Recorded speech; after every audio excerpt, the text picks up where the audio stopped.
So I'd like to welcome you to the first in the Fladgate Sofa series. I'm Jenny Sargeant, I'm a partner in our real estate team. And I'm here to talk to you today about a variety of different opportunities that we're helping our entrepreneurial clients assess in looking ahead. The world has been in lockdown for the last sort of 9 weeks, and a huge amount of change has happened. Lots of behaviours are changing, and that sort of in turn brings about trends. There's also been a huge amount of innovation and cutting edge technology all coming together, and we therefore think looking ahead, there are opportunities for those that look to unlock them. So I'm joined here today by Gavin Whitney, who is a specialist landlord and tenant partner in our real estate team. Gavin, from my sofa to yours, welcome. What are we seeing in the office market at the moment? Well, there's rapid modernisation in the office market. It's quite an exciting time, actually.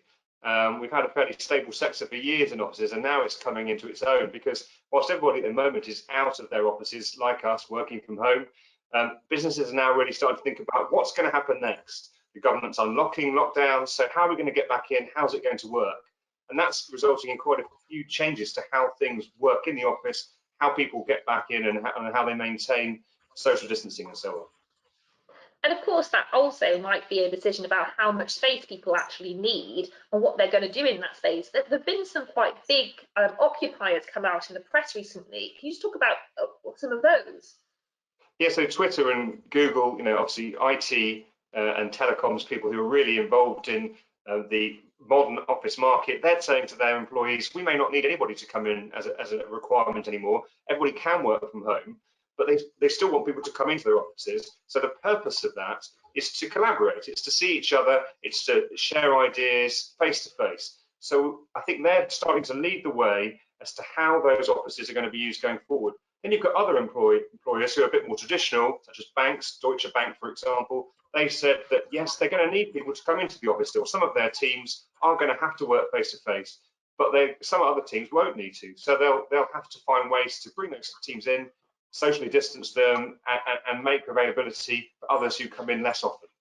And certainly we have had a few of our clients actually talking to us about headquarters. I mean, what kind of headquarters do they need going forward? Do they need to have such a big one? So I think that is really, really interesting. So obviously with this amount of change going on, how are our clients planning to take advantage of the opportunities and go with that change? Well, our clients are coming to us and they're saying, what can we do about our space? If they're a landlord, they're looking at when are their tenant leases coming up for renewal? When are they expiring? Are there any break options? Tenants are doing the same.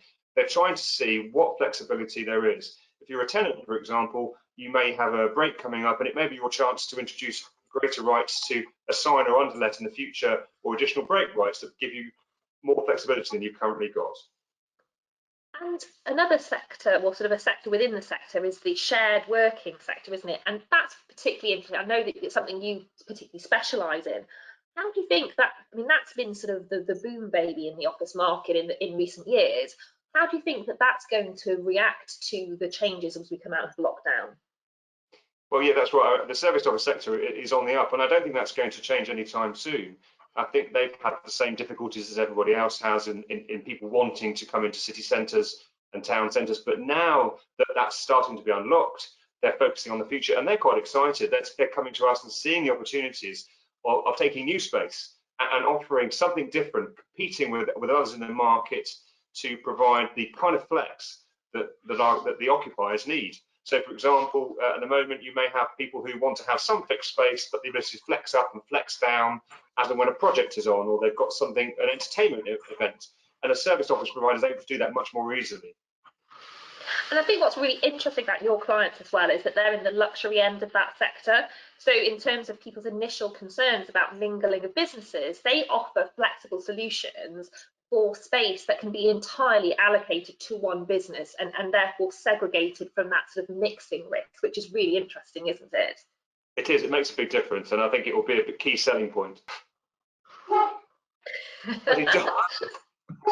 We are, of course, working from home. So there's clearly quite a lot of opportunities there going forward. It's, the excitement of this rapid modernisation that we're seeing. What would be your top 3 tips for our clients looking to really leverage the opportunities that are there? Number 1 would definitely be to engage. So if you're a landlord, engage with your tenant and vice versa. Particularly for landlords, I think it's really important that you view your tenants as clients. There's going to be a lot more space going around. There's going to be, you need to showcase your space, and if you understand their business, then you understand what their needs are going to be going forward, and that's really important. So that's the first one. Secondly, partner up. Again, landlords, what about spare space in your building? You could partner up with the service office operator, who could come in and fill that space and provide flex for your fixed, normal, traditional tenants on the other floors. And thirdly, be agile. Think about different locations to have your space. We're used to focusing on large buildings in central London, for example, but what about some smaller locations that are near commuter hubs that will make it more easy to diversify your workforce, bring in people from different locations than you currently do? So we're saying engage, partner up, and be agile. And obviously that's things that we can definitely help our clients with, whether it's the management work, whether it's helping to organise tenant forums, or whether it's helping to review investors' portfolios and assisting with our sort of normal acquisitions and disposals work. I think for me, another thing as well is actually the thinking outside the box. It's something we're very good at doing at Fladgate. It's not just looking at a particular situation, but looking holistically at the building and the client's needs. Whether that's engaging set space consultants, whether that's us doing introductions to service office clients to outsource some space within the building to get rid of voids. There's certainly a lot to be done, and where there is a kind of rapid modernisation in a sector, traditional mindset isn't the mindset. It's forward thinking, it's looking ahead, and that's how we sort of advise our clients.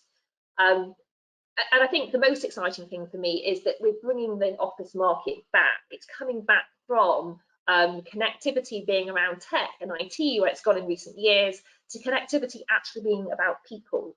There being that sense of value of an office being where people come together to create value by working in teams and sharing ideas. And I think that for me is a really exciting thing. And whilst I am enjoying working from home, as I'm sure all of us are, there's a lot that I miss about the office. And I, for one, can't wait until we do get to go back into the office and have some of those meetings where we're all together able to brainstorm ideas for our clients once more. So I look forward to seeing you in a meeting in the office soon, Gavin. Likewise, Jenny.